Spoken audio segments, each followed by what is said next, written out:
Yang pertama ada pengertian. Komunikasi terapeutik merupakan aspek fundamental dalam pelayanan keperawatan karena menjadi dasar dalam membangun hubungan profesional antara perawat dan pasien. Melalui komunikasi yang efektif, perawat dapat memahami kebutuhan pasien secara holistik, namun dalam praktiknya sering ditemukan berbagai hambatan. Hambatan komunikasi yang dapat menurunkan kualitas pelayanan serta mempengaruhi keberhasilan proses penyembuhan pasien. Tahap prainteraksi. Tahap prainteraksi merupakan tahap persiapan yang dilakukan oleh perawat sebelum bertemu dengan pasien. Tahap ini, perawat mengkaji data medis dan psikososial pasien serta melakukan refleksi diri untuk mengendalikan sikap dan emosi agar dapat berkomunikasi secara profesional dan empatik saat berinteraksi dengan pasien. Tahapan orientasi dimulai saat perawat pertama kali bertemu dengan pasien. Pada tahapan ini, perawat memperkenalkan diri, menjelaskan peran serta tujuan komunikasi terapeutik, dan membangun rasa percaya. Tahapan orientasi sangat penting karena menjadi dasar keberhasilan hubungan terapeutik selanjutnya. Selanjutnya, tahapan kerja. Tahapan kerja merupakan inti dari komunikasi terapeutik, di mana perawat dan pasien berinteraksi secara aktif untuk mengidentifikasi serta mengatasi masalah yang dihadapi pasien. Pada tahapan ini, perawat memberikan dukungan emosional, edukasi kesehatan, serta membantu pasien dalam mengambil keputusan terkait perawatannya. Tahap terminasi. Tahap terminasi adalah tahap akhir komunikasi terapeutik yang menandai berakhirnya hubungan profesional antara perawat dan pasien. Pada tahap ini, perawat dan pasien melakukan evaluasi terhadap tujuan yang telah dicapai, menyimpulkan hasil komunikasi, serta merencanakan tindak lanjut agar pasien siap melanjutkan perawatan secara mandiri. Teknik komunikasi. Teknik komunikasi terapeutik merupakan cara yang digunakan perawat untuk menciptakan interaksi yang efektif dengan pasien. Teknik ini meliputi mendengarkan secara efektif, menunjukkan empati, melakukan klarifikasi, mengulang pernyataan pasien, serta memberikan dukungan agar pasien merasa dihargai. Nah, hambatan internal dari klien itu sendiri yaitu yang pertama, kondisi psikologis klien.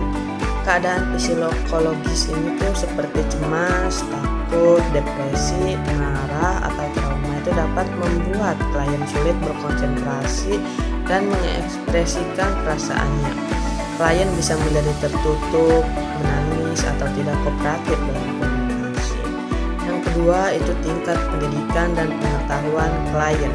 Klien dengan tingkat pendidikan atau pengetahuan kesehatan yang rendah itu sering mengalami kesulitan memahami istilah medis atau penjelasan perawat. Hal ini dapat menyebabkan kesalahpahaman, ketakutan berlebihan, atau ketidakpatuhan terhadap tindakan keperawatan. Yang ketiga, sikap dan motivasi klien.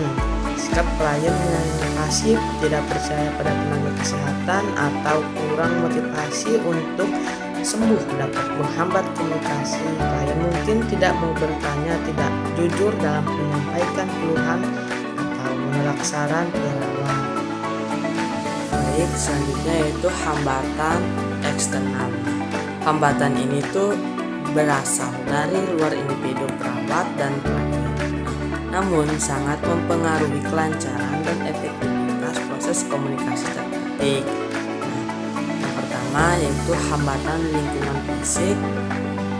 Di sini lingkungan yang tidak kondusif seperti ruangan yang bising, kurang privasi, pencahayaan yang buruk, suhunya tidak nyaman, serta keterbatasan waktu pelayanan itu dapat mengganggu konsentrasi, kenyamanan, dan fokus perawat maupun klien saat berkomunikasi. Nah, yang kedua, hambatan budaya dan sosial.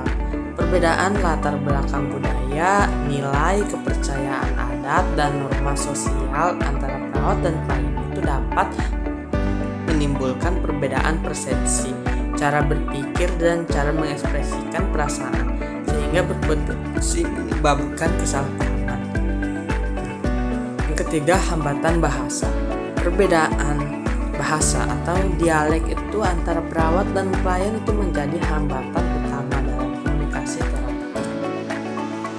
Karena pesan yang disampaikan tidak dipahami secara utuh sehingga informasi penting dapat salah ditafsirkan. Dan yang terakhir, hambatan kondisi klinis dan sistem pelayanan. Kondisi klinis ini seperti nyeri hebat, penurunan kesadaran, gangguan pendengaran atau gangguan bicara, serta sistem pelayanan yang kurang mendukung, beban kerja tinggi, keterbatasan tenaga dan fasilitas itu dapat menghambat proses komunikasi terapeutik. Baik, selanjutnya hambatan bahasa. Nah, hambatan bahasa itu terjadi akibat perbedaan bahasa atau dialek, penggunaan istilah medis yang sulit dipahami, serta perbedaan budaya komunikasi antara perawat dan pasien. Hal ini dapat menimbulkan kesalahpahaman informasi yang berdampak pada proses perawatan pasien. Nah, ada juga hambatan psikologis. Hambatan psikologis itu meliputi kecemasan, stres, rasa takut, dan prasangka baik dari pasien maupun tenaga kesehatan. Kondisi ini dapat menghambat keterbukaan pasien dalam menyampaikan keluhan dan meningkatkan kualitas hubungan terapeutik. Baik, selanjutnya yaitu hambatan lingkungan. Lingkungan yang kurang kondusif seperti ruangan yang bising, kurangnya privasi, dan keterbatasan waktu pelayanan dapat mengganggu proses komunikasi terapeutik. Kondisi ini membuat perawat sulit membangun komunikasi yang efektif dengan pasien. Terusnya juga ada hambatan dari tenaga kesehatan. Hambatan komunikasi itu juga dapat berasal dari tenaga kesehatan, seperti kurangnya empati, keterampilan komunikasi yang belum optimal, serta tingginya beban kerja.